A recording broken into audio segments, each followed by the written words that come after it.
What's good, everybody? Welcome to episode 28 of DeGodcast, the podcast by DGens for DGens, where absolutely nothing is financial advice. Today is September 27th. It's JB, part of your quote-unquote trio of hosts. As always, we appreciate y'all tuning in, and if you want to support the pod, please like and subscribe on whatever platform you're listening on. Feel free to chuck love over to DeGodcast.soul, but most importantly, tell your friends to tune in. This week's episode is brought to you by BarrelDAO. BarrelDAO is an alcohol and beverage incubator launching the next generation of beverage brands with top NFT communities. BarrelDAO is the project behind the DeGods tequila, DJ 8 beer, and most recently the Solana Summer Shandy.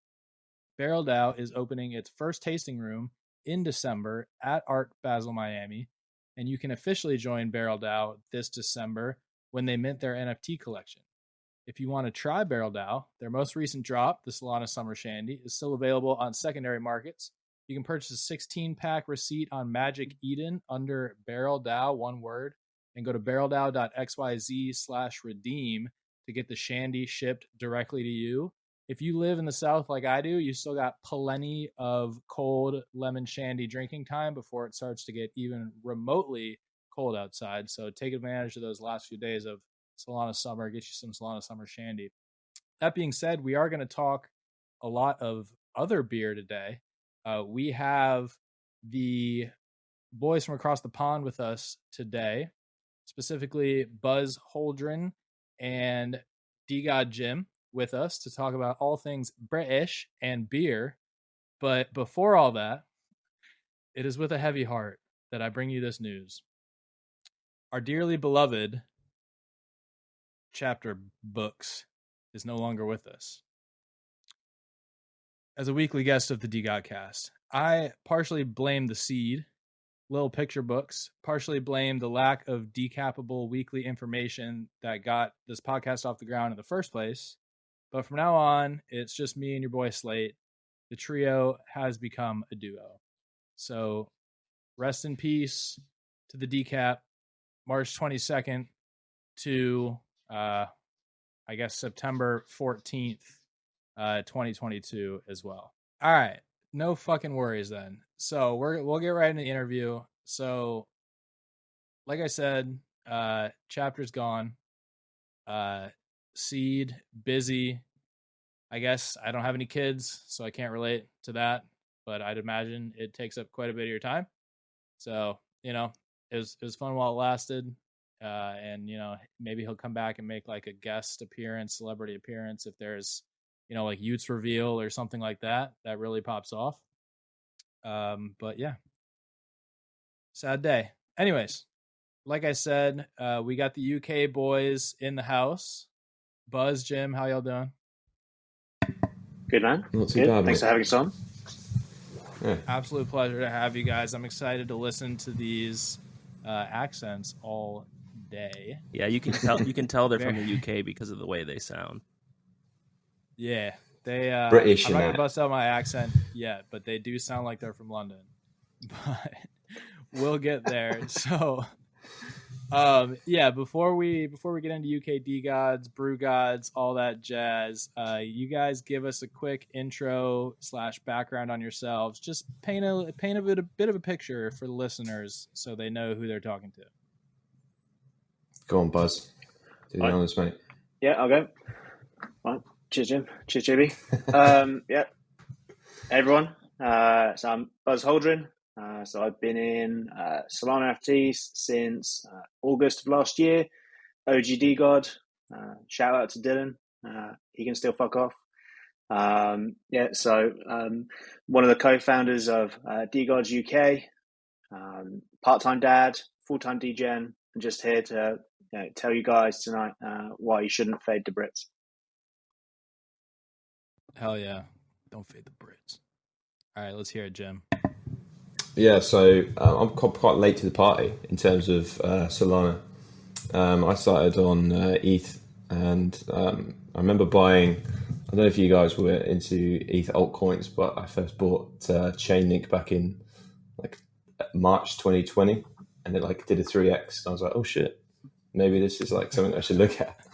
But yeah, before that I was just sort of, so I'm an engineer by trade. And and just started doing that. Was put into Solana NFTs, and then I've watched DeGods go from the mint, 14 SOL, 28 SOL, 100 SOL, and that's it's not for me. And then I bought like a local top, and here we are. Then I'm very late to the party in terms of UK DeGods and the DeGod teams in general. Hey, better late than never, though, especially with DeGods, especially if you got in around 100 SOL or so. You're not in the red yet, although, we're getting close day by day.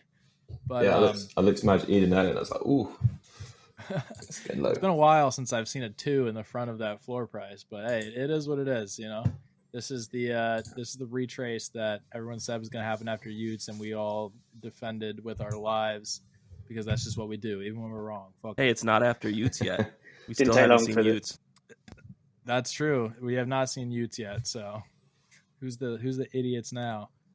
But all right, well then some of these first questions, or I guess this first question specifically might be more for Buzz then. Give us the origin story of the UK DeGods. How did that come about? Sure. Yeah. So I guess about April time, our guy NFC Brit reached out, just kind of tweeted and was like, "I'm looking for other DeGods holders in the UK just to chat shit all day, basically." And happened to be scrolling the feed at that time. I was like, definitely want to be involved with that. Reached out to Brit and was like, yeah, let's get this going. So I guess he is the true brains behind it. But between him, myself, and Mo Solar, I guess the three of us kicked it off originally. So Brit, how long after mint is this? Is this like immediately? No, this is like April time, right? So okay. Yeah. It was I'm not sure what time Brit came in actually, but yeah, April time, all things kicked off with DeGods UK. Brit kicked off the chat. We need to move off that chat. I can't deal with Twitter DMs, but it is what it is. It's survived this long. It's probably staying now. Right? There's no better option. It's the lesser of two evils at this point. Yeah, for real. Yeah. I guess that was. I set up. Go ahead. Oh, go on. I was going to say. So Brit with the chat. I set up the DeGods UK Twitter account.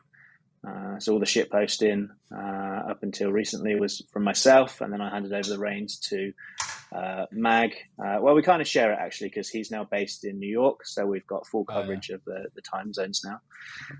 And then Mo set up the Discord as well. So yeah, and from there, I guess we've grown now to about 120 members in the Discord. We're hitting that limit of 75 people in the Twitter chat regularly. So for those guys that aren't active, get active or you're out. We'll get sweeping. I'll have to start being more active so I don't lose my honorary spot. Yeah. Don't get Urkand anymore, man. You just get Britted. Oh my god. I don't know what's worse. Good lord. Yeah. I guess that kind of a silly question. How does a group of guys who own the same NFT in the same country start? I mean, obviously, fucking Twitter group chat. But yeah, I forget. You guys have a Discord. You've kind of blown the whole thing up. Like, I'd say, shoot. Dare I say that the UK DeGods are the number one sub community of DeGods besides Mickey DeGods? I don't know. I've heard. I'm not going to argue with you, JB. Who do you guys have for? Do you have any like notable UK people besides the fake Wayne Rooney, whoever was rocking that for a while? That absolutely that was got legit. The shit out of me. Yeah. Nasty. Shout out to Nasty. Right? Yeah, you say he was rocking the fake Wayne Rooney. He then rocked Queen Elizabeth for a little bit. Rest in peace. And then got Twitter banned for a few weeks. Right. So he's back in the game now. Did he get banned for the Prince Elizabeth thing? Yeah. Oh my god. Let's talk about that for a second. What is that like for a Brit when, I mean, I guess it's the first time it's happened in any of y'all's lifetime, but like, we get new presidents every 48 years or so. What's it like when, that main person who's been in charge or however y'all shit works your entire life passed away?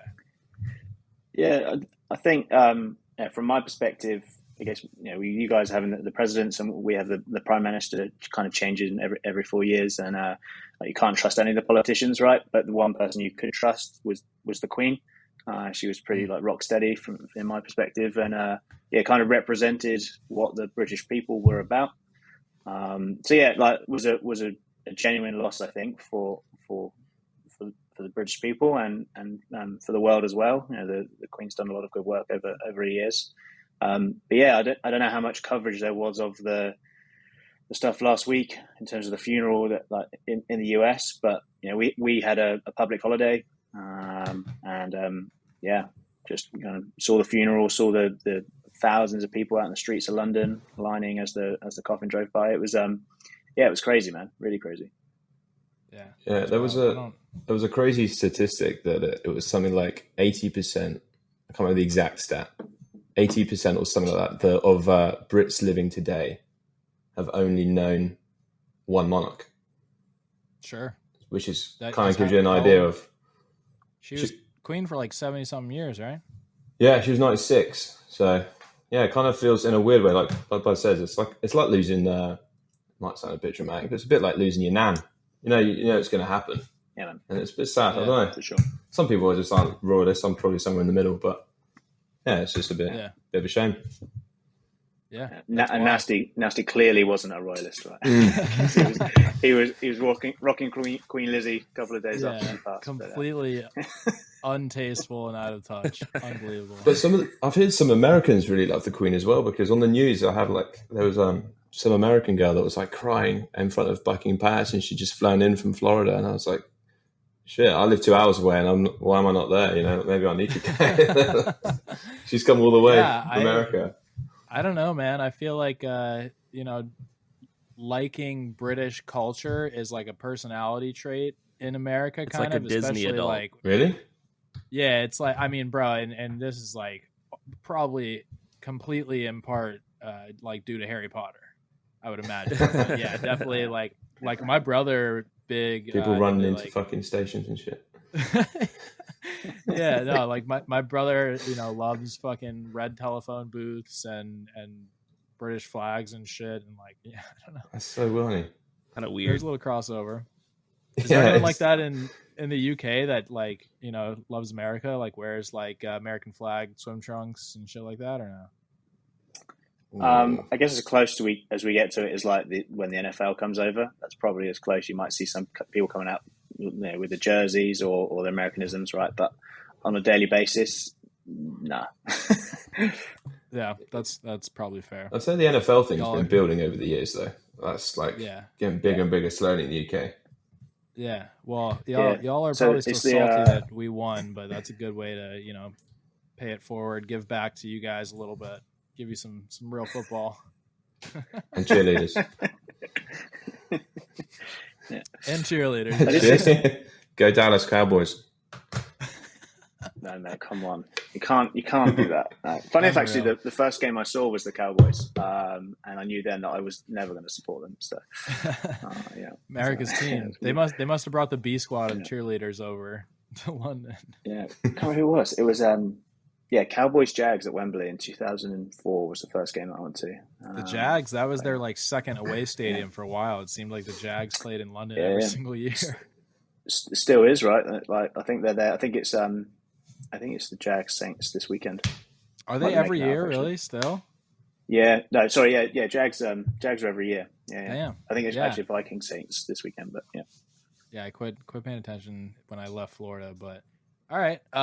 So UK DeGods full on chat. I mean, you guys, that is arguably one of the most active chats in my fucking Twitter DMs, bro. Like I can't. It's impossible to keep up with. It's impossible. Like I have like my iPad and my periffs at work, and like if I just see a buzzword like pop by, or like I see a wallet get thrown into the chat, I'm like, oh, what's going on in here? Or, you guys are nonstop, whether it's like OTCing DeGods or, getting whitelists, dropping alpha, doing technical analysis, shit like that. The UK DeGods chat is full on DGen mode all the time.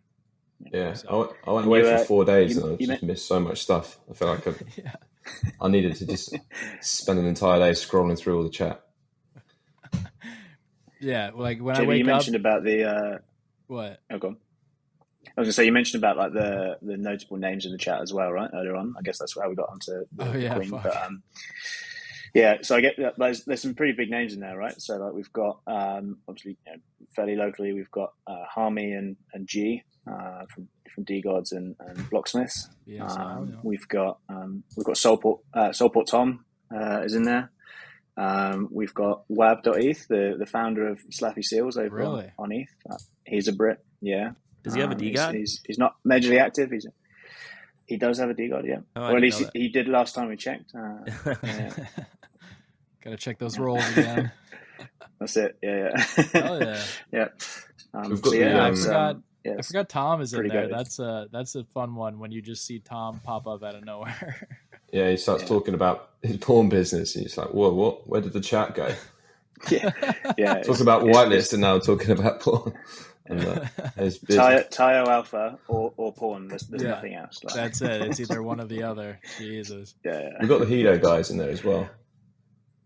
Helio Pay. We've got Helio Pay. Founders in there as well. Love those guys. Got my Helions. Just scrolling through. You guys are the ones that reminded me to do the OG for Helions. Good looks on that. So I guess it's only been a few months since April, or I don't know, 5 months now. Not a math guy, but have you guys done any like UK meetups with UK DeGods yet? Or do you know what we tried to do the beer tasting as part of the Brew Gods. So when we started brewing, we had the opportunity to try the first batch before it sort of gets. They brewed like a mini keg before it goes full scale, and I thought, this would be a great opportunity to sort of meet people for the first time. And then loads of train strikes happened, which is a bit of a common theme at the minute in the UK. All right, that was going to be one of my questions. But tell me about these train strikes first, because this has been going on. Like, you guys have been talking about this in the chat all day, and now I'm like going to London in a few weeks, so I'm trying to figure out what's going on. What the hell is a train strike, and why is it happening? Go on, Bryce. Are you on that, Jim? Or? Yeah. We're heading to the 1970s. Yeah. That's what's happening. That's it. Yeah. I don't know if there's a equivalent in America, right? But basically, like the train companies or the employees of the train companies all are represented by different unions, and basically they're just kicking off about pay, I think. And we have that for sure. What better way to do it than just cancel all the trains on the day of a DeGod UK party, right? Won't fucking stop us, mate. Won't fucking stop us. Yeah, twice just as well. Don't go to work. All right, so let's talk Brew Guys a little bit. So Jim, you're kind of the mastermind behind that. I was gonna ask like what the process has been like, but has it been just kind of you solo, or has it been more of a group effort? It's definitely been a group effort. So obviously I mentioned I was late to the party for DeGods, and I see everyone in the chat, and I just bought my DeGod and had like 10 followers. I was like, okay, how do I sort of raise the flag here? And I thought it'd be quite cool to, I bought beer. Okay. But although I'm an engineer, I'm more of a geotech engineer. So I can't code or do any front end or back end development. So I thought it'd be quite fun to come to this chat with an idea and see who I can get involved.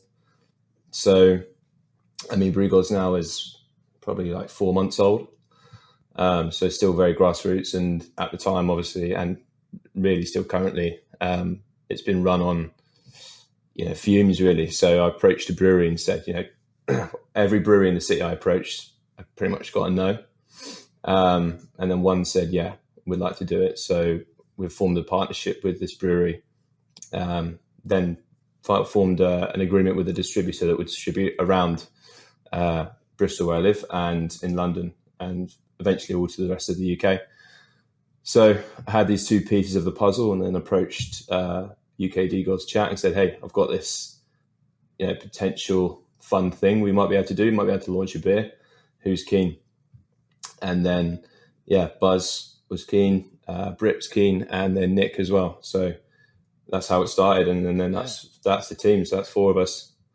So sort of Nick is the mastermind behind all of the branding and the website, the cool stuff on the Twitter with the beer pouring into the PFP.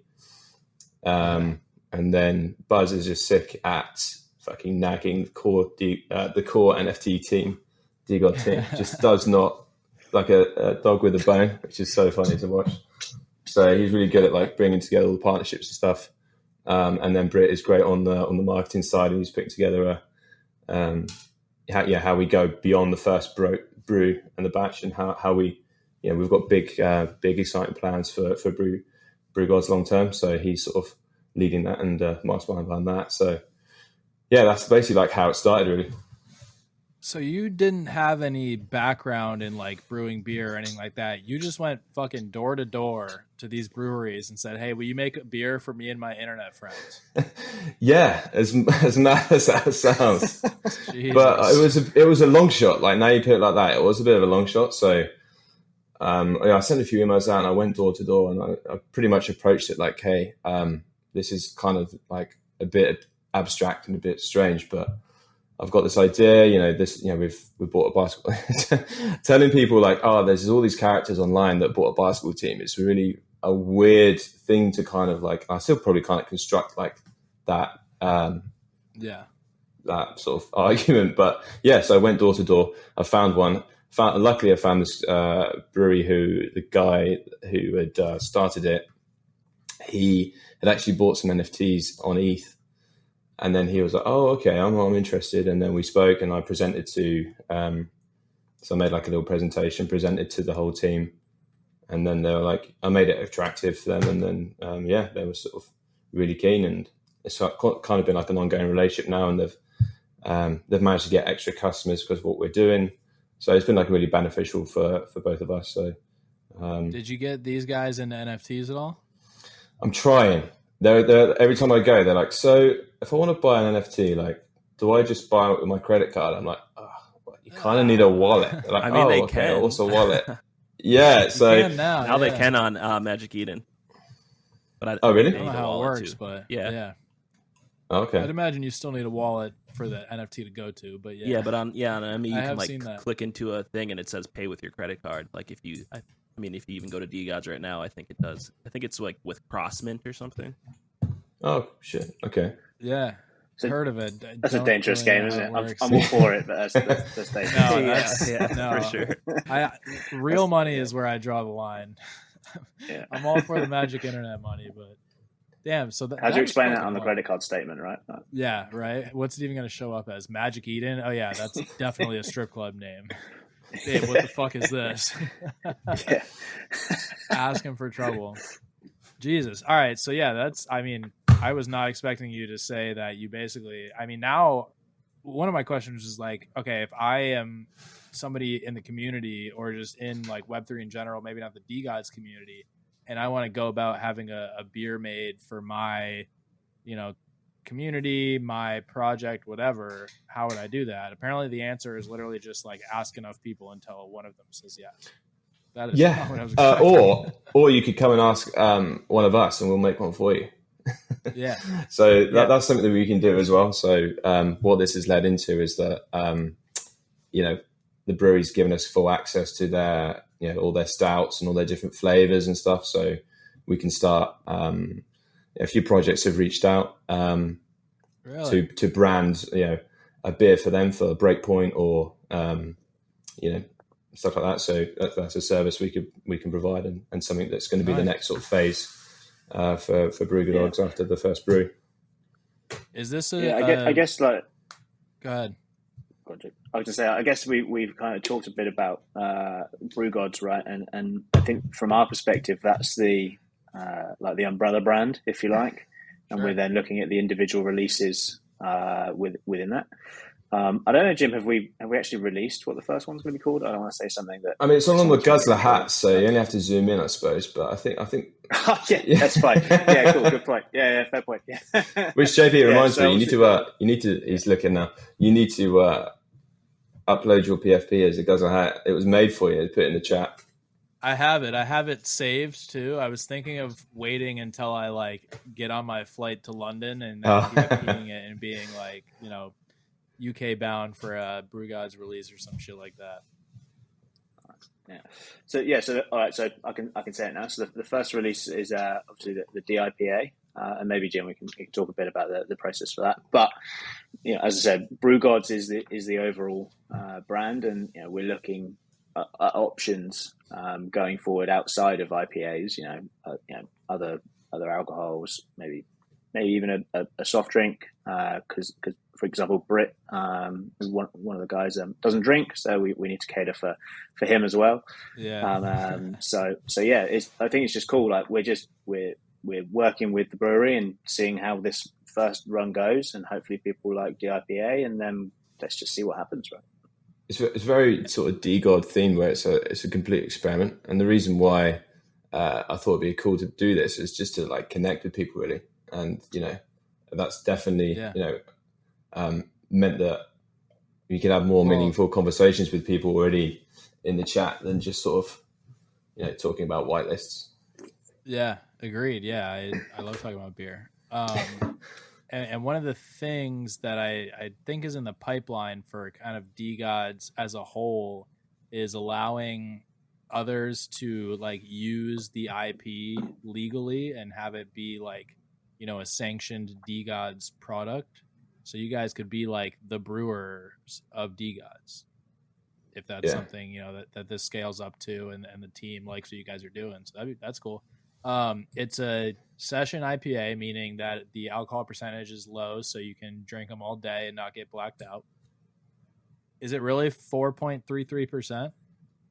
Yeah. So well, I asked him. I said to the chief brewer, this might be an odd question, but can I make it 4.33? And I sort of explained the whole concept why, and he kind of nodded in a sort of amused way.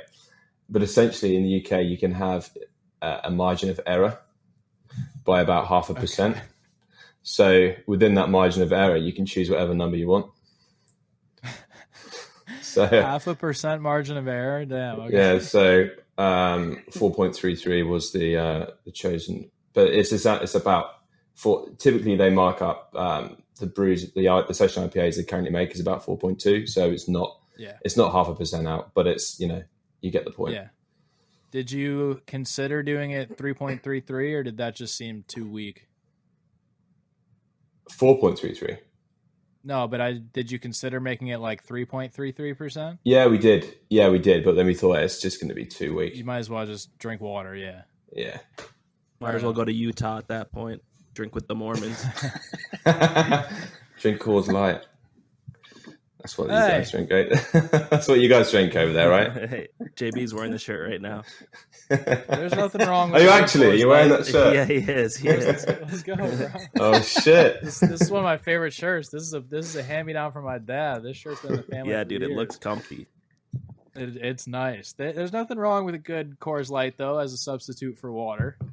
Gets you hydrated and gets you drunk if you drink enough of them. Yeah, I'm a bit harsh on Coors Light. All beer's great. Specifically Coors Light or light beers in general?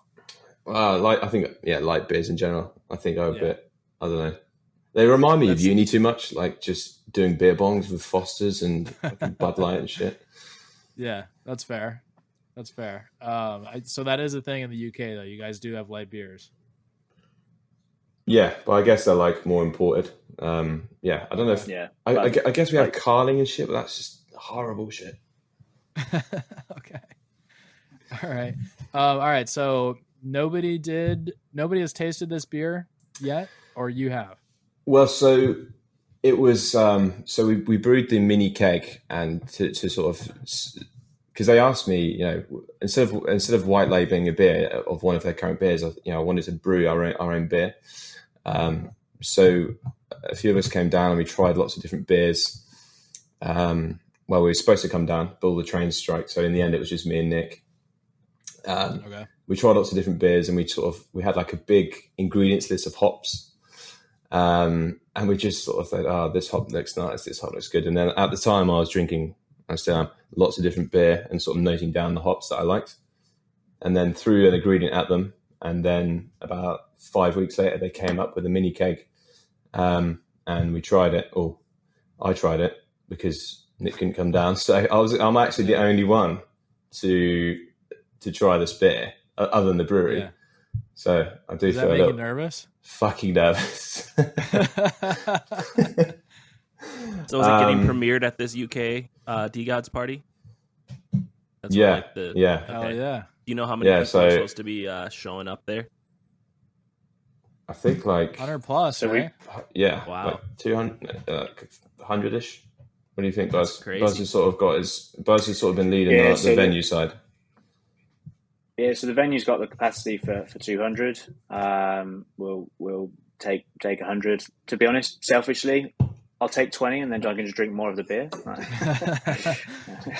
Keep all the leftovers. That's it, yeah.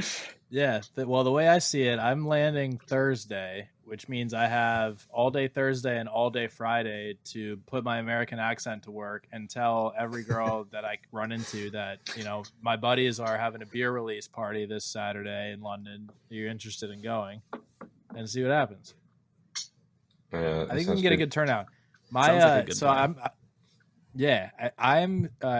to London. So my dad and my uncle are doing like this 2-week Europe trip, and they just happen to be in London the same time as the Packers-Giants game.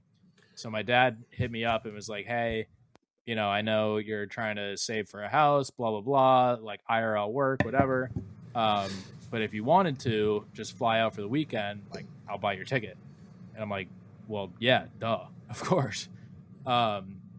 So I'll be there with my dad and my uncle, but like we usually do a guys trip every year, and my dad and my uncle are the most like the best wingmen, whatever it is, like that you can find. Like you go out to a bar and it's like their purest form of entertainment is trying to like get girls, like telling girls that like, I want to talk to them or whatever, even though I'm like clearly married.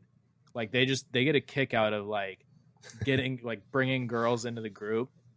So I told them about this party, and I told them, that one of our goals for the weekend is going to be to bring as many women as we can to the party. And they were very excited about that. So we'll see. This will be a very good test for them. But then Buzz told me that apparently British girls love American accents. So I think it's like shooting fish in a barrel, but I guess we'll see. And you're going to be in Mayfair as well, so all the girls are rich. I'll take that. And pretty hot as well. Rich and hot, and like they probably look at me and they're like, "He's broken, and I can fix him." So you've got your niche down. Fully mental, right? Say it again, Buzz. I was saying if they're hot and rich, like they're fully mental as well, but it's all good. Nice. Yeah, fine. That's all right. They're here for a good time, not a long time. I think the thing is, JB, so you've now gone on record 10 days before the event saying you're going to bring all these women. We'll catch up post-event, right? And just to see how many there were. That did cross my mind after, I started talking about it. And earlier today, I was like, I mean, how good of a like first UK DeGods, Brew Gods release, 1 year DeGods anniversary. I think Slate's internet just cut out because he said Comcast was going to rug him. How good of a like word of mouth story would it be if everyone's like impression is, did you see how many girls JB brought to the party? Like that's something you can't fucking live down, dude. And that's like, I'll never have a chance to do it again because like if I'm, like NYC, like I brought my wife and whatever. And if it's in the States, I'll probably bring her because it's, not an extra couple $100 to fly a second person out. So it's like that might be my legacy in the UK is like the American kid that flew over and brought, fixed the ratio at the UK DeGods party. If you do that, I'll ship you a story cake. I'll tell. I'll hold you to that. That's probably expensive as fuck to ship a keg. One keg over. One keg. It's like 80 pints. Yeah. Oh my god. Yeah, no, that'll be fun. So yeah, that's gonna be Saturday the 8th. It's also the 1-year anniversary of DeGods. Have you guys given any thought to that? I think I heard something about a robot that's gonna potentially have like the DeGods team on a live stream or something. Yeah. So the date is not coincidence. Basically, that when we were talking about the timeline for Brew Gods or for DIPA, it was like we have to hit the 8th of October. There was no kind of room for negotiation with that. Oh, yeah. And I think we saw the sick time that everyone had in New York, and we're like, we need to bring some of that to Europe. I guess given the date, we knew that the core team was going to be busy with Utes, and so we just kind of cracked on with organising an event for the 1-year anniversary. Once we'd got so far down the road, and once Utes had, or at least the tubes had released, then we kind of got in touch with Finn and Taylor, just like presented the plan, and they were like, holy fucking shit, that's going to be so cool. Yes. So yeah, I don't think the core team is going to make it over, but as you say, we've got a robot that will be able to navigate around the venue. I think actually it is controlled by the guys who are on the camera, so like Finn or Frank, whatever, will be able to control the robot going around the room and seeing what's going on. So they're going to be there without being there, which is pretty fucking cool. That's awesome, especially because maybe Utes will have revealed, or they'll still be like working on the reveal. So they're either going to be like in mid or post reveal hysteria at HQ, or they're going to be like grinding towards reveal at HQ.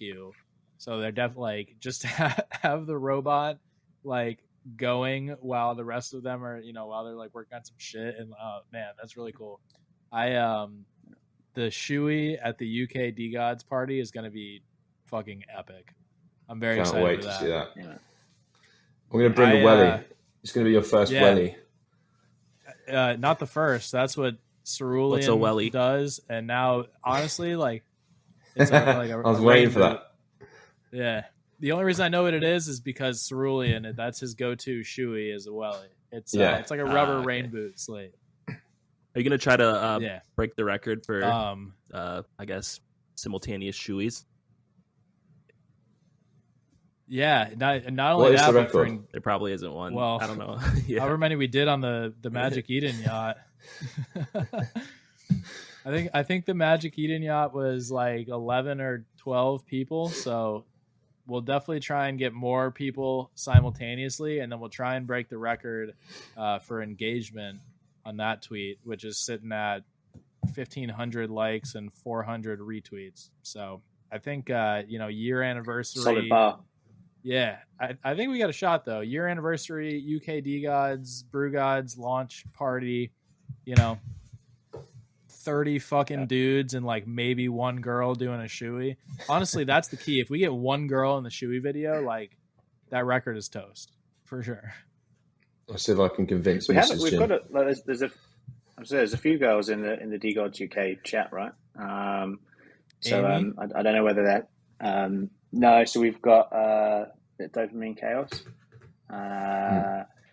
Who else? She's a girl. Wouldn't have guessed that. DeGod, right? Yeah.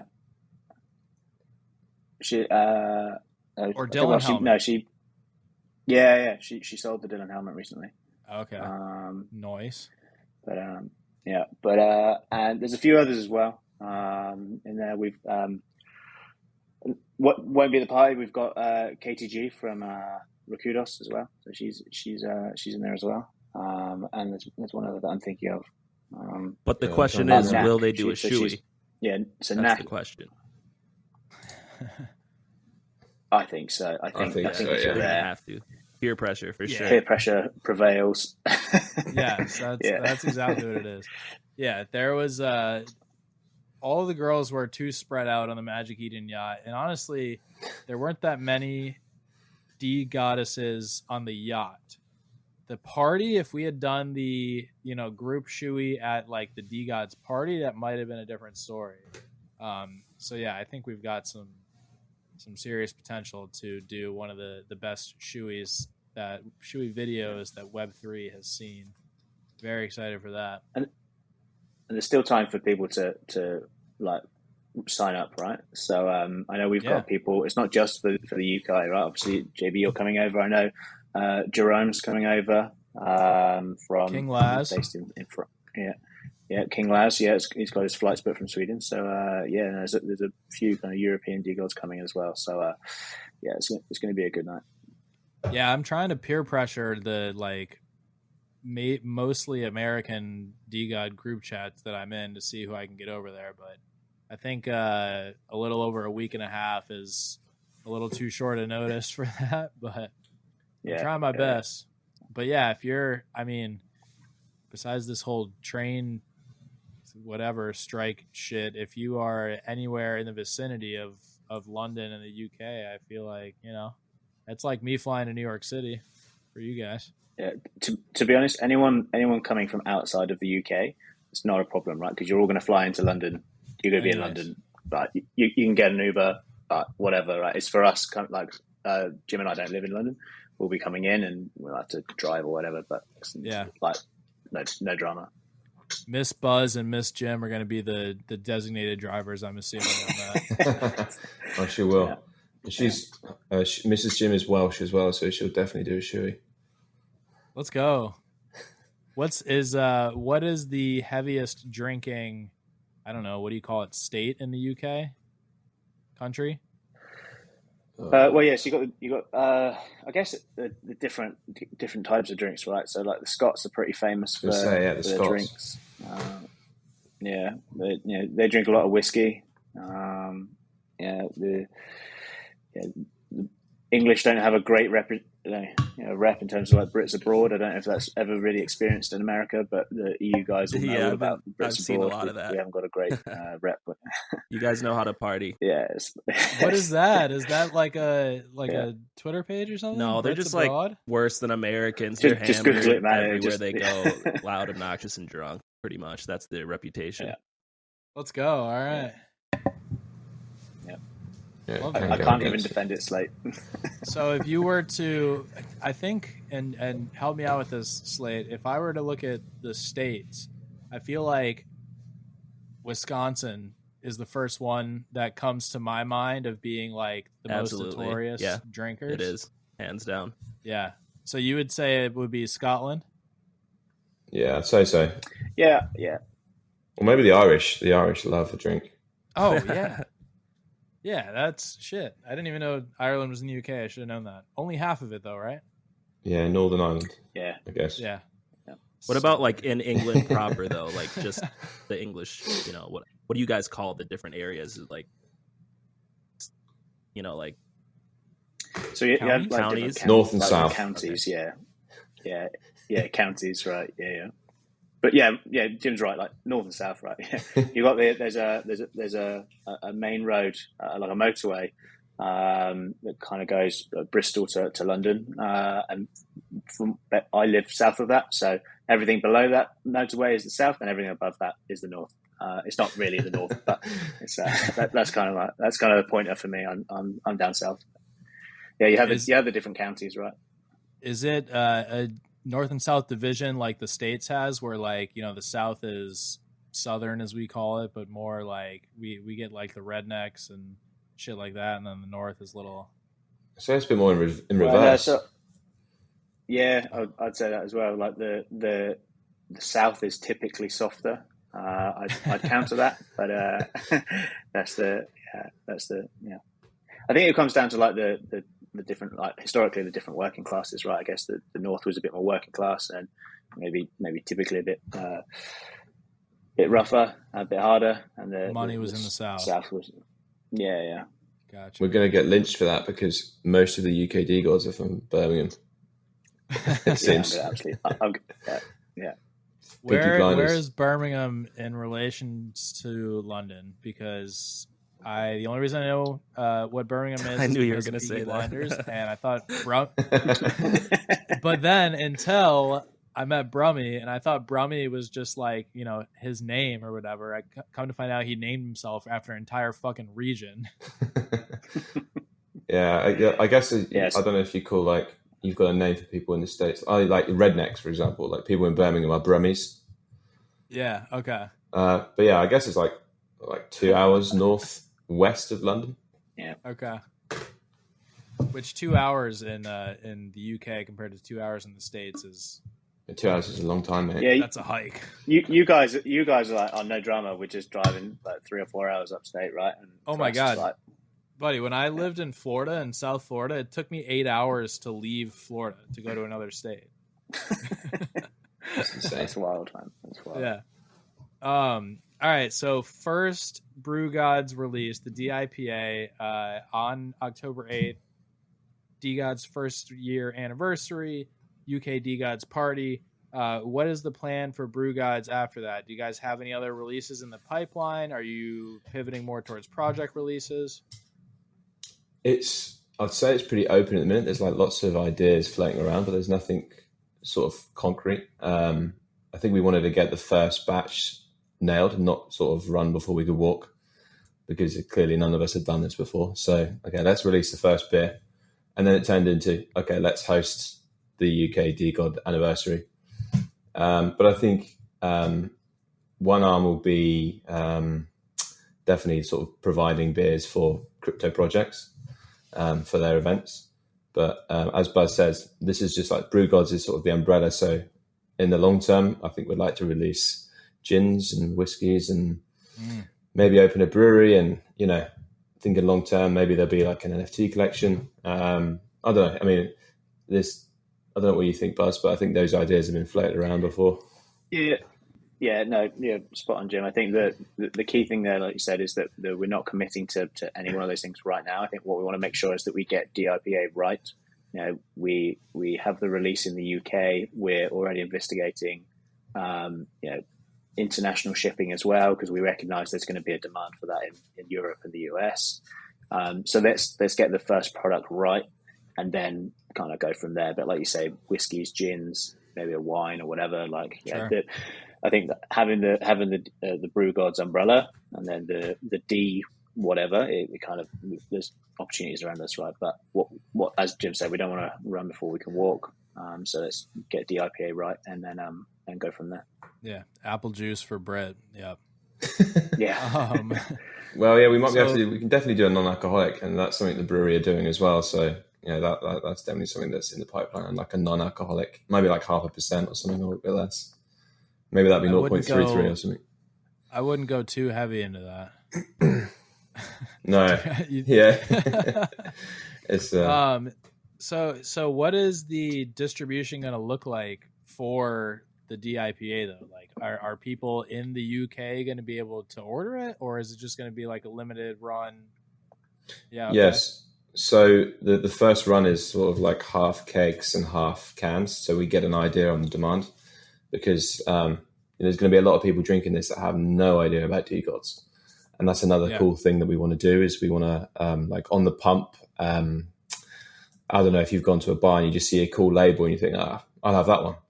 And what we want to do is maybe if we can have like maybe not a QR code on the label, but something next to it or something similar, so people can scan it and go, what is this? And okay, it tracks to the DeGod website.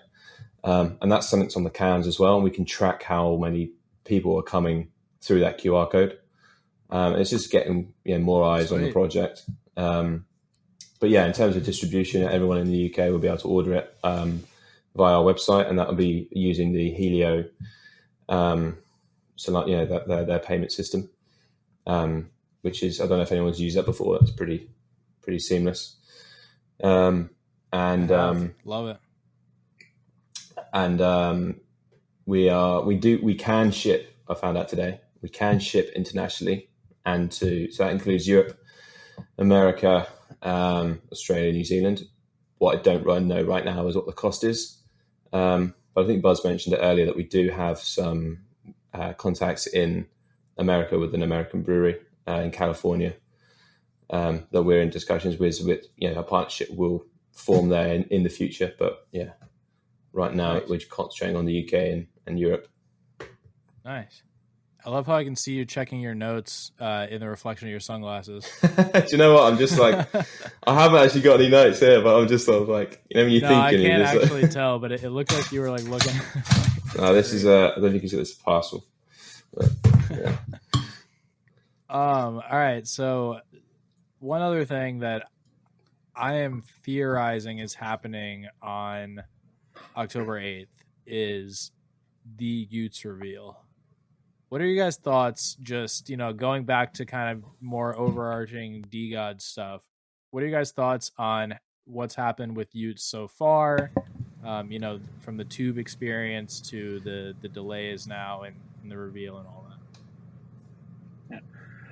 I guess we're coming, in terms of our experiences, like Jim said, we're coming from different timelines there. I think from my perspective, so in truth, I played the game. I'm into my tubes, and I haven't really paid it much attention since then. I think we were talking about it earlier in the chat, right? And I was like, "What's happened? Oh, a delay. Okay, fine." I think for me, there's probably two types of people that are causing the noise on Twitter around the delay, and it's those that aren't in the DeGods community yet and are desperate to get in, and obviously having been in there for a year, can understand why you want to be a part of the DeGods family. So there's the excitement there for those guys, which is really cool. And then I think the flip side of that is those that just want to kind of mint and then sell it for profits or whatever. And those guys are going to get a payday at some point. So just like calm yourselves. Like there's no point stressing. I think it's been talked about a lot on the pod before. I trust the team, and I'm in that state where I'm just like, okay, I'll keep degenning into other things, and I'll be flipping other mints, but I'll just it'll be ready when it's ready, and I'm not really bothered. I think as well. I think what Baz has said. I'm overall not worried for the long term, but I think what was a real shame is Utes brought a lot of new people into the DeGod ecosystem, and I worry that has been, the reputation of DeGods has been damaged, and a lot of people will leave, and I guess a lot of people will return as well. But it was such a hype train, and it was kind of beautiful to see, really, because it was the first time I'd really seen it. And when it delayed and the whole, kind of the big L for the team, I think I was really worried that actually can they recover from that? I think after reflection they can. But yeah, like I say, it wasn't like a great impression, especially a lot of people from ETH that came over. There was like a big surge of people from ETH that came over and they saw this project didn't deliver on all this hype that they had, despite previous delays. So yeah, but overall, I think the team will be fine. I think they're doing some amazing stuff. But yeah, that was just a bit of a shame. What do you think, JB? No, I agree. I see both sides of it. I think what Buzz mentioned is kind of just having dealt with this type of situation before. Like, when DeGods were announced, it was a certain date and time. And for a lot of the world, it was like in the middle of the night, and then it was delayed like, 5 or 6 hours or something like that. I think that, obviously, like, you go all the way back to like the DeGods mint and the fiasco that was, and I think a lot of that stems from not only wanting to do everything in-house, do it all ourselves, not look for outside dev help or whatever it may be, but also I think one of the hardest things to do is trying to time that hype. And like you said, Jim, I think the hype leading into Utes with the Ute list, with just everything, the Frank going on every Twitter space imaginable, all the ETH people coming over, like the hype was at an all-time high. that I do think that there was a little bit of pressure to do something to capitalize on that wave of hype. And in doing so, maybe some of the stuff that, should have been ready when Tubes minted wasn't ready. And now here we are with this delay. But I think like Youth List, the scholarship platform, like obviously was tested, worked well, little bit, some hiccups around like mint or whatever, but like that whole experience was incredible. Like hype wise, that was one of the coolest things I had ever fucking seen. And I think if we had done that and then stopped and waited, maybe a month until everything else on the technical side of what Utes is supposed to be, meaning like the art and the staking and all that was ready, I think that could have been equally detrimental to like the project and our reputation. But yeah, I agree that, and again, I forget at this point now if it was like specific, your twos will reveal in X amount of time or not, because it's been a while. But I think it was the Friday, right? I think like we were saying, like yeah, the Friday that's right. Actually, a week after it was. That's like, right. Yeah. It was supposed to be Friday, and then it was like postponed indefinitely. Like I get that being a little bit of a disappointment, but then at the end of the day, like you're saying, if it's waiting for perfection, waiting for like shit to really be ready to go, and especially if you're one of these new people and like this is your chance to join one of the number 2 project and the number 1 community on Solana, like just give it a little bit of patience. I get a lot of people probably think that they're gonna sell their tube, go degen the money into some other shit, flip it, make it back, and buy their tube back, and hopefully that works out for some people. But yeah, I don't know. I think as we grow and as we scale to, overtaking some of these other ETH projects, we definitely are going to have to work on our communication, work on our, setting realistic deadlines, which I saw a tweet not too long ago that showed, some of the delays that like big ETH projects have done, which I didn't know about any of them because I'm not an ETH guy, but like, I guess like Doodles have it was in Frank's blog, wasn't yes. it? It was he in called that out all the blog post. Yeah, like there's a Doodles second collection that took 4 months to reveal or some shit like that. So it happens, and obviously the spotlight is on us, so everything looks worse. But I do think it's something you don't want to rush, but at the same time, like me personally, I probably wouldn't have promised anything until I had a good idea that I thought I could deliver, relatively close to that time. Yeah, I think that's the biggest downfall, and that's hopefully the biggest learning experience from this mint and what's going down right now for the core team is like, don't chuck dates out. Even if it's in an unrecorded Twitter space, just don't say shit until you know that like 100%. It's actually, you can kind of back it up. I don't know how you feel about this, Buzz, but I think, this is nothing on the scale that these guys were doing, all the pressure, but just trying to organize this party and everything that goes with it. It's kind of gave me a little flavor of just how many things you have to firefight when trying to do something in crypto. Yeah, and I think maybe not just crypto, but I think in general, taking a project live, and if you're treating the event as a project, getting any project live has its road bumps in the road, and get to that kind of critical mass towards the end date where you're like, I'm either going to hit this if I bust my balls now, or even if I bust my balls, I've missed it now, and then you kind of have to deal with that, right? So I think, it's a good insight in terms of kind of some of the stuff they've had to go through for sure. Yeah, there's a lot of moving parts too, like, especially when you're working, like they're building a staking system from scratch. Like a lot of projects just use a pre-built staking system and they do shit that other people have done, and you can go and you can buy that service, buy that platform, and just have it ready to go or whatever. Like when you're doing something from scratch, you really don't know how long it's going to take. Yeah, I'm sure it could have been released already if we were just doing the same stuff that's been done before. So like, of course, it is unfortunate just the fact that it's gone like this for the new eyes that are on the project, but I don't think we're going to be in real trouble unless for some reason Utes drops and it's just like a nothing burger, you know what I'm saying? But like if it's bomb, then like no one's really going to give a shit about the delays.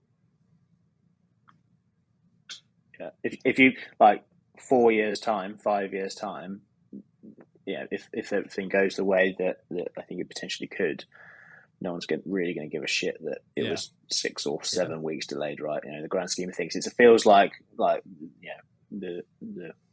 end of the world right now, but it's like in the long term it'll be fine. And I guess touching on the hype, like you said, Jim, that the hype was something like I hadn't seen before. I remember like when the like trailer videos got released, like I played that song over and over again. I was just I went and Shazammed the artist, and I found that artist as well, and was like listening to her, and I was just like, I was so hyped that week. And then when the experience dropped, it was like you say, the fucking coolest minting experience ever. Yeah, I still think people will still remember that, even like once use mints, people will forget or will move on from the delays. They'll remember the cool mint experience, the pioneering stuff that the team are doing.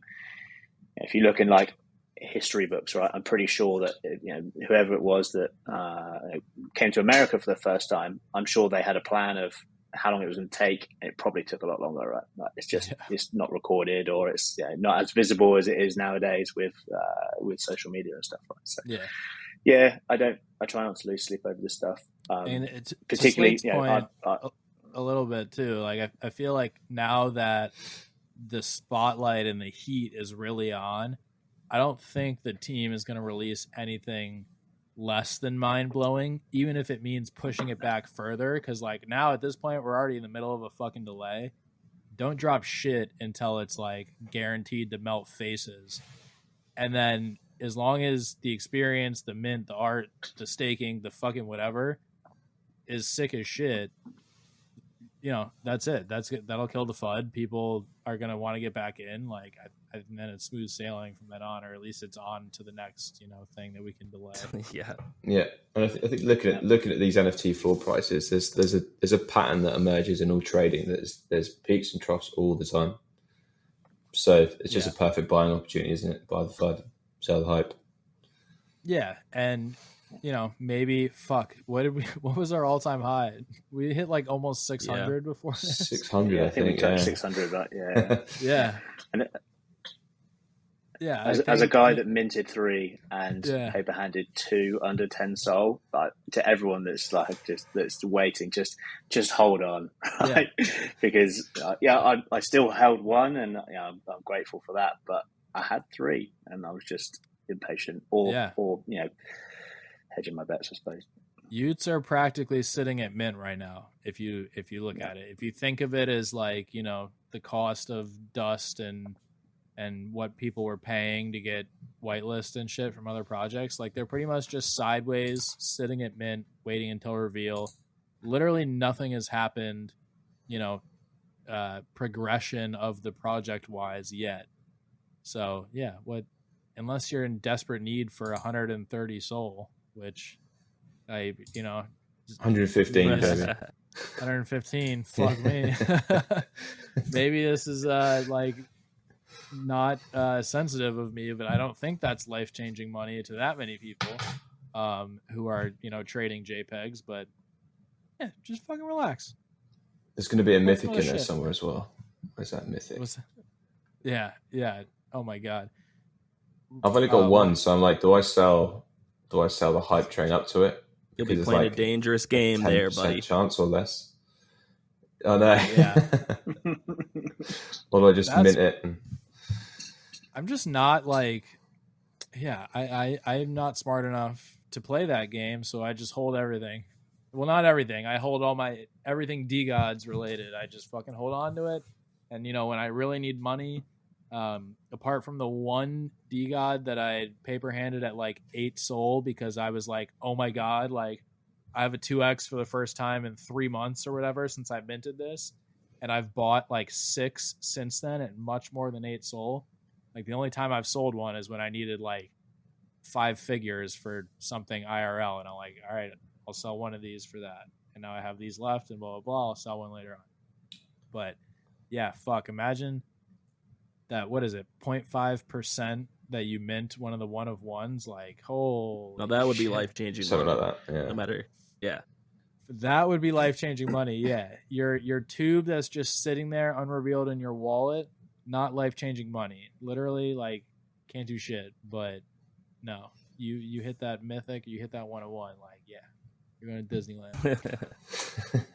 It's when you sell when you sell one and then they drop and then you look back at the number, right? That's the killer, and then you realize that the number you had was one of the 101s. So it's like, I think that's the main reason why I'm not going to sell, because I think I try to never look back after I sell stuff. Like if I sell something, I'm like, I'm not going back, especially if it's unrevealed. I'm not going to go look. And a lot of times if I'm out of the project, I don't look. And then sometimes I'll see like a month later or something when it's running up, people will post like, oh, it's like 200 SOL floor. And I sold it at like 40. And I'll be like, damn, man, you could have just not showed that to me.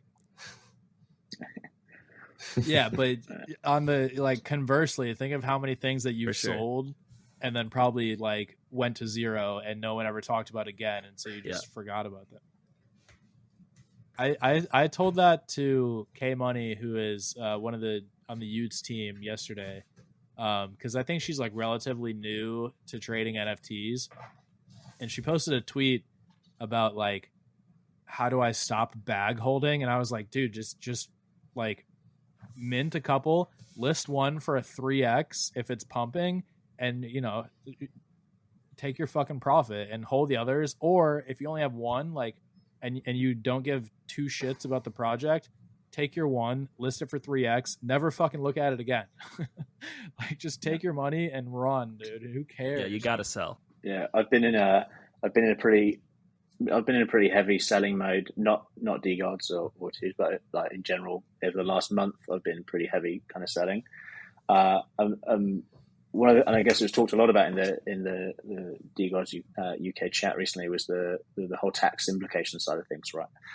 And so it transpired that I've from a SOL perspective, I've done well over the last month, and got a nice kind of stacking SOL. But from a USD or from a fiat perspective, I've taken a fat L, which is fine, because then it means I can offset that loss from my returns, and then I'm still holding a bag of SOL, so it's like win-win.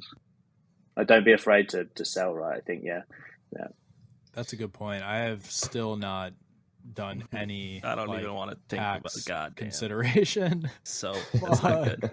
Right. Shout out to the guys at Netrunner. Right. It's honestly, I think the floor price is at like 2.5 or something right now, and just the platform that they're building is nuts. So yeah, they kind of index all of your NFTs, and they'll go back through and say, I had like a shadowy supercoder, right? So I bought at 10 SOL. I sold at 50 SOL, but given the value of SOL at the time, I was up 40 SOL in profits from that perspective, but I was down like 8k USD, just because of the way in which. So like just tracking it all, I never would have done that myself. But the fact that they've got a platform where it will just index everything, like, and they're about to release their tax reporting as well. So I'm. Take a look. So Netrunner has a working product, because that is a prime example of a project where it minted and it pumped a little off mint. And when I heard what the utility was, I was like, that's sick, but tax season is very far away. So I'm like gonna, let this die down. And now that you brought it back up, it's like half of what I would have bought it then. And I might just buy one right now. That's some UK DeGods alpha right there. Boom. Yeah. We were speaking with the guys over, they're based out of Australia, and yeah, like the tax reporting is dropping for, I think he said, for like the UK, the US, and for Australia, like within the next 6 weeks. So that's huge, right? So because my tax strategy, just for the sake of like keeping everything easy, was just going to be pay taxes on what I take out of a centralized exchange. But then it's like you're literally only reporting your gains, and God knows we all take enough fucking L's that like it would be nice to offset it, but I just didn't think it was going to be possible. So now we're talking. Yeah, I'm sure they still get absolutely fucked with like, you know, OTCs and shit like that. I think the thing for me on it is it's not so much now, and I don't know what it's like in the US or other parts of the world, but like HMRC or the UK tax guys are not up to speed yet, but they can go back 7 years. And so you're telling me in 7 years' time they're not going to be all over this shit? But of course they are.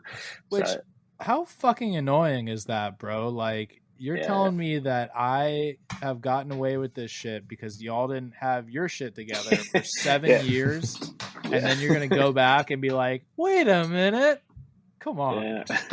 Yeah, remember those JPEGs? Yeah. NFTs won't even exist at that time. They'll be like, you owe us $1 million. We'll be like, oh, fuck. Right. Yeah. Literally everything like went to zero. Like all of our DeGods gains are gone because NFTs don't exist anymore, and the IRS comes knocking on your door like, hey, you remember those internet pictures? Like, what, dude? Jesus. Yeah. I mean, I love That's taxes. A horror story I pay right all there, my man. taxes. God bless America, but yikes. Oh man. I'll tell you what I do love, going back and I love the notifications on Magic Eden. First of all, so like you see when you sold shit. And then when I go and I click on the thing that I sold, and the person who was my exit liquidity has it listed for higher, and it's like the floor is half what I sold it for. It's like, yeah. Suckers. When will you learn? We lost Jim, but that's all right. So unless anyone has any like DeGods related questions or UK or Brew Gods, I just want to talk about London and what I'm going to do on my vacation. I'd be interested in that. Slate? Sure. Yeah, so I'm staying on some river. There's a big one there, I think. Yeah. Just a little stream called the Thames. Yeah. Yeah. I forget what the name of the hotel is, but it's something on the river. Battersea Park. Yeah. Battersea. Is that a good area of London? Yeah. So it's pretty popular. I've got a few friends that live in Battersea. From my perspective, London is work. I just commute into London, or at least pre-COVID was commuting on a daily basis into London for work. So I don't really spend that much time in London outside of that. But you're pretty central, and there's all this touristy stuff to do, right? So this going to be the first time you've been to the UK? Yeah, ever. Yeah. So I think you have to do the standard touristy shit, right? Like go and check out Buckingham Palace and see the Houses of Parliament and all that stuff. It's worth doing if you're first time or whatever. That's cool. And go up in the London Eye and have a look at the views that you've got on the London Eye. That's pretty good as well. But there'll be some like underground stuff as well. Like there's an area called Camden. That's a pretty cool area. It's like little bars and stuff in Camden. That's pretty cool. You should go the Shard as well. If you go up the Shard, you'll get a good view of the what? London. The Shard's cool. There's a restaurant up there. The Shire? The Shard. The Shard. SHAR. It's kind of like the Empire State Building, I guess. Of JB's London. Imagining he's gonna go into like like Lord of the Shard? Rings type situation over there, bro. The Shire. Yeah, there's not hobbits in London. There's just little people running around everywhere. A bunch of orcs at the DeGods party, bro, drinking out of shoes. Yeah. So I've heard about a lot of different like popular London foods. I guess like fish and chips, different curries, bangers and mash. What is there? What are you gonna make JB try, or what should he try when he's over there? Ooh, yeah. Battered Mars bar. So maybe not. Yeah. Do you know what, Jim? That's exactly what I was going with. Right? So shout out to the Scots, right? That's not a London thing per se. I think it's Scottish or it's a Northern. Yeah, I think thing. so. They batter everything. Was it? Yeah. What was it? But so like a Mars bar. Just deep fry that shit. Oh, okay. You've got shit like that at like that's very steak American fairs of and them. stuff. over here. They deep fry everything. Yeah, we deep fry everything. Yeah, to be fair, we're probably the wrong audience there. What was the name of the bar? It's like a chain of bars that are fucking everywhere that you guys keep talking about. Weatherspoons. Oh, Weatherspoons. Or just spoons. Spoons. Okay. Yeah. Yeah, because I think I googled Weatherspoons and there's literally like one on every corner. It's like our Starbucks. Yeah, but they're pretty good. You can get like most. You get like a curry or a burger or anything with a pint for £8 or something like that. Let's go, which is like $7 amazing. now. Yeah. Yeah. You picked a good time, JB. Like, yeah. Bro, I'm about to ball out in London on a budget. First time anyone's come to London and been like, it's so cheap here. Yeah. All right. Check out Guinness. Do you like Guinness, JB? I fucking love Guinness. Well, you guess, yeah. Go find an Irish bar in London. Oh yeah, I'll drink a shit ton of Guinness. Although, is it true that you guys drink your beer room temperature? I there guess are some beers. Depends what beer. Mainly ales, like old man sort of ales, are room temperature. But most beers these days, I think, are like craft IPAs and stuff, are pretty chilled. Okay, so if I go to a Spoons or something, they're gonna have cold beer. Oh yeah. Okay. Yeah. Somebody told me that, and I was like, it might have been Cuddles, because I know he loves to roast you guys. And I was like, you guys got to be fucking kidding me. Where is the Packer Giants game at? That's at Wembley? No, so the Tottenham Hotspur Stadium. Is that the name of the stadium? That's a great stadium, actually, and they've got a brewery in that stadium. Have you Let's go. You ever heard of Gamma Ray? The brewery's called Beavertown. And their beer is called Gamma Ray. That's the most famous one. Or Neck Oil. Town sounds familiar. So okay, they have so their brewery's in the stadium, and they sell beers there for like £2 or something, $2.50. That's a fucking hike from where I'm going to be at, but we'll get there. Yeah, the stadium's, I've not been, but it's been purpose built to host the NFL, right? So they've got like the soccer changing rooms on one side, and then they've got the American football changing rooms, which are obviously like 6 times the size given the squad size, right? And but they're dedicated for the NFL, and they've got the pitch now that like they wheel the soccer pitch out, and then wheel the American football pitch in and stuff. So like it's been purpose built to host the NFL. So I mean, JB, if you get to go and see the Packers lose to the Giants, then it'll be a hell of an experience, man. Are you going to get sewered for calling it soccer on the podcast? Probably. I was just doing it for the international listeners. for the American listeners. Yeah. Oh, I love that. Yeah, I'm not going for the game per se. So I haven't looked at tickets again. I looked at tickets once and it was like $400 a ticket, and I don't know, like, if dust pumps a little because maybe Utes Reveal is around there sometime, maybe I'll make that work, because I would love to buy like my dad and my uncle of mine's tickets. But do you guys have scalpers over there? Yeah, you'll be able to get tickets. So they're fairly hot on it in terms of like the secondary muckers or whatever. But so you have like you can get the tickets officially through like Ticketmaster. Yeah. But yes, you'll have people on the door like selling tickets, right? And they have the tailgate there anyway. So I'd say even if you can't get a ticket to go, like go to the stadium and just kind of. I mean, you know what a tailgate's like anyway, right? Yeah. But it'd just be cool to do it over here, I think. Yeah, that is 100% the plan. We're going to be around the stadium, whether we're watching the game there or we're watching it, at a pub across the street or something. But yeah, that's the plan right now. Try and scalp some tickets. If I can spend like 200 each instead of 400 for 3 of them, like I'd be more inclined to do that. But fuck, that's really exciting, man. I'll have a look as well. They typically around the stadiums they have like a dedicated team pub. So they'll have like a Packers pub or a Giants pub. I'll find out where it is and I'll let you know, man, because that'll be a good atmosphere in there, right, with all the Packers fans and stuff. Oh, my dad has been sending me like Facebook events from pubs by the stadium. What is your guys' go-to drunk food over there? Like 3 a.m. after the pubs close or whenever they close? I'm not sure. kebab. Yeah, when do the pubs close? Oh, fucking annoyingly early, which is like really like 1. I guess 2, some have the extended license, right? Yeah, 1 or 2 some is premises pretty have the standard for here, unless it's like a bigger Oh, is it? city. Okay. Yeah. Yeah, so the what's clubs your open go-to? till 3. Pizza? My go-to Pizza. pizzas for me. I think All right, pizza's my you're go-to. just like us. Yeah. One of us. Yeah. I think kebab Oh, is yeah. probably for me. That's a good one. Ooh. But it can be like you get like that garlic mayo taste in the morning. That's like not a good flavor. How about you guys? What's your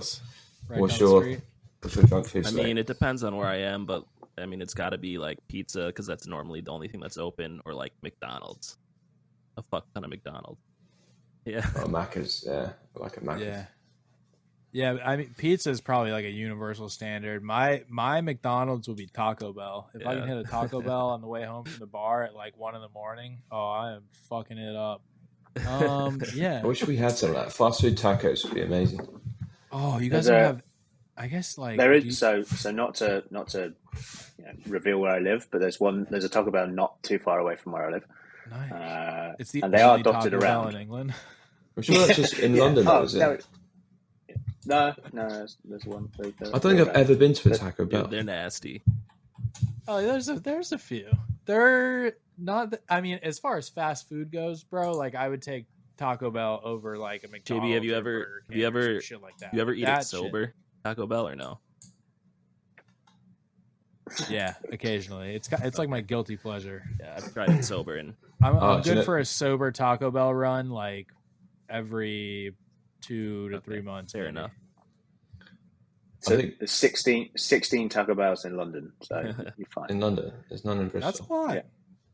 Yeah, I think my favorite actually is just a bucket of chicken, KFC. Yeah, fucking love that. Yeah, pick up the Colonel. Yeah, pick up the Colonel. That's a little too much work for me when I'm drunk, unless I'm like hammered and I'm just absolutely in a bucket of chicken. But just face first in a bucket. Yeah. What are we looking at? Well, how much of the party do you guys have planned? How much do we have planned? How much do we have to say? Yeah, we're frustratingly close with releasing all the details. Right. If I'm honest, I'd hoped we were going to come on today and be able to kind of say where it was going to be. Yeah. But we haven't signed the contract yet. So and you've learned close. From the Utes. We've fiasco. Yeah, exactly. We're learning. Yeah. No announcements. Yeah. So, we've got some stuff lined up with the brewery and maybe an overview of the IPA, and obviously then there's going to be a party and there's some. We've touched on the robot as a little Easter egg in there, I guess, and there's a few other things that we've got lined up that maybe we'll keep that surprise for people that want to attend, right? Yeah, we've got a few things up our sleeve. Just give people like a week's notice to get to London. Yeah, we have been rugged quite a bit of time with venues. I guess we put the date out there a while ago, right? Like we are doing an event on the 8th of October. True. Right? It's if it's in my garden, then we're doing an event on the 8th of October in my garden, right? But it's happening. Yeah. Well, the backup plan was always that we could hold it at the brewery in Bristol, but it's not quite as sexy as London, is it? So, love it. We'll figure it out. I'm excited regardless. Even if we just got a couple packs of DIPA and sat in Hyde Park, like, let's fucking go. I mean, the one thing is we're not going to run out of beer. We're going to have so much beer. Yeah. I think we brewed something like 2,000 litres of beer or something crazy. Which happened at the DeGods party, or almost happened. We were like, I want to say 2 hours into the party, and I was going into the back room because there was a fridge in the back room with cold beers, and I like had my backpack back there and was like VIP going back just to grab my own beers. And I go back and I see Finn and Chill like stressing about something, and I walk over and they're like, JB, we're gonna run out of beer. Chill hands me his phone, and it's like on Drizzly with like the DeGod's credit card in it, and he was like, just order enough beer to last for the rest of the party. So at least we won't have that issue going on. So I'm excited because but if we go ahead. So if we do, though, it's kind of a good thing, though, right? Because it means that people liked the IPA. So I'm kind of all for selling out in the same way, right? If we run out of beer, and let's say there's 150 people at the party, how blacked out is everyone? Oh, blacked out. The robot is destroyed at that point. Someone fought the robot at that point. Somebody's like feeding the robot a shoey and sparks are flying out of it. Jesus. I'm just hoping everyone likes it. Hell yeah, man. No, it'll be I mean, it's fucking cold beer, right? As long as it's cold too, because that's not. It's gonna be good. Yeah, it's gonna be. Yeah. I mean, it's the best IPA I've ever tasted. But let's go. Love to hear that. Yeah, I'm just really excited because like the New York experience was just very surreal. Like meeting all these people that you've interacted with online for months, and like, pretty much everyone's going by their Twitter name. Like people are introducing themselves by their real name, and you're like, "Who the fuck are you?" And then they tell you their Twitter name, and it's like, "Yo, what's up?" Yeah. We've been laughing a bit about this because in the interactions with the venue, I've been referring to myself as Buzz, and all the emails coming back have been like, "Hi Buzz, thanks for your email." Yeah, love that. Funny, but it's gonna be cool. Like I haven't met Jim or Nick or Britt. Like the four guys that we've been working together on Brew Gods, like we haven't met yet, all of us in the same place. So the fact that we're going to do that, and the first thing we're going to do is a shoey of DIPA, like I'm fucking stoked for it, man. Yeah. Oh man, it's going to be a great time. How many people were at the New York event? Oh man, I don't know. I'd have to ask because I'm like the worst at eyeballing stuff. Like definitely more than 100, less than 250. Yeah, I mean, I'm sure people cycled in. Right? I mean, it was pretty full in there. I feel like probably at least more than 100, maybe 150, 200. I guess like I basically was like between the bar and the tattoo station for most of the party until like the speech fiasco and the Prince Akeem shoey and the mosh pit and all that. But just like looking back at some of the videos, yeah, I feel like I want to say like 300 people, but again, absolutely terrible at eyeballing stuff. Like if I ever, get hit with like the how many jelly beans are in this jar game, I'm fucking 25% of the number usually. So take that with a grain of salt. Well, what was the was it just like a big room and like full with like little stations of different things, or like how was it set up? Yeah, it was like a big open venue space. You walked in and there was like a DeGod's like in the clouds projector on like a big white wall, some benches and shit to sit around. Bar was like by the entrance. The ice shoe luge from Barrel Dow was by the entrance. That was fucking sick. And then you walk to like the main part of the space, and the DJ was front and center.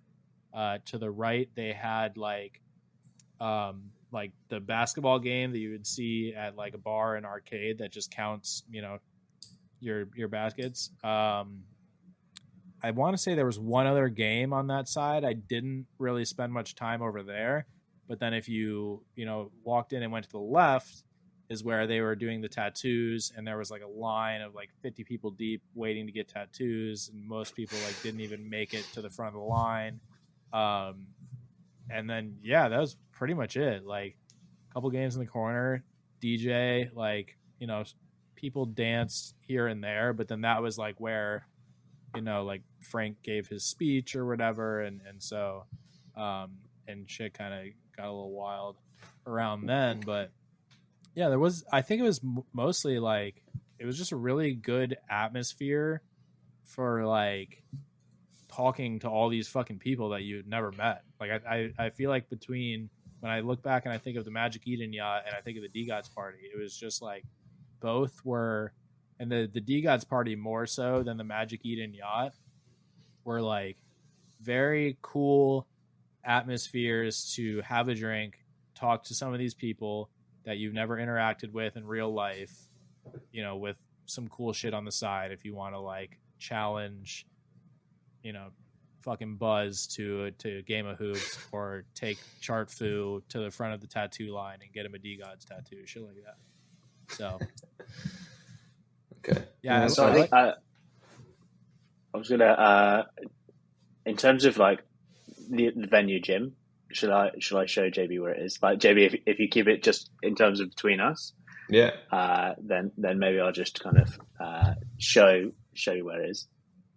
yeah, sure. And then I'd be interested to get your like raw reaction without revealing any of it, and just so kind of see what you think. But I've seen pictures of the venue, if that's what you were going to show me.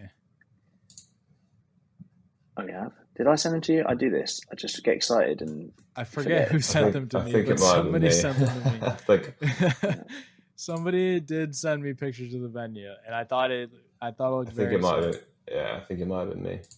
In fact, it was But me. that Go on does the not Instagram.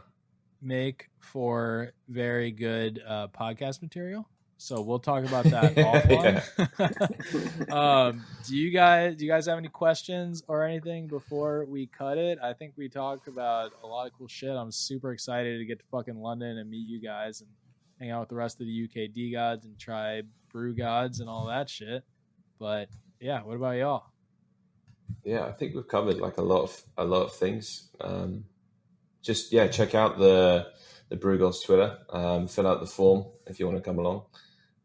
We've opened up the party to tubes holders as well. So if you're a tubes holder, come along. I think it'll be fairly flexible as well. But yeah, that's huge. Thanks. I'm sure there's a whole gang of tubes holders in the UK, possibly even in London. Who would love an introduction to like some OG DeGods and shit. So cool. yeah, that's kind of what we thought, right? And we recognise it's a DeGods, like the 1 year since Mint party and the Brew Dogs launch, but it's like, and maybe with the delays that have been going on, actually let's give people a taste of what it's like to be a part of this family. And so kind of ran it by Finn and Taylor, and they were like, fucking hell yeah, like let's go. So yeah, anyone that doesn't own a DeGod but owns a tube, fill in the form and you're on the guest list.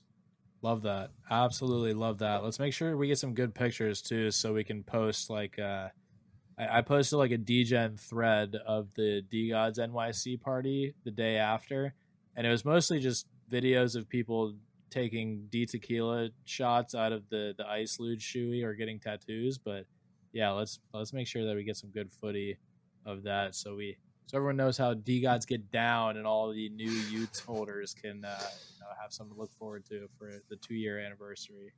But absolutely. Fish and chips. all right, around. boys. Well, I appreciate y'all taking the time to come on with us. Nice, getting to chat with you guys face to face per se a little bit, and getting to get a little more inside info on UK DeGods and Brew Gods and all that. I personally am very excited to get over to London and meet you boys, and it's been an absolute pleasure. Thank you. Yeah, thanks for having us Thanks on. for having us, JB.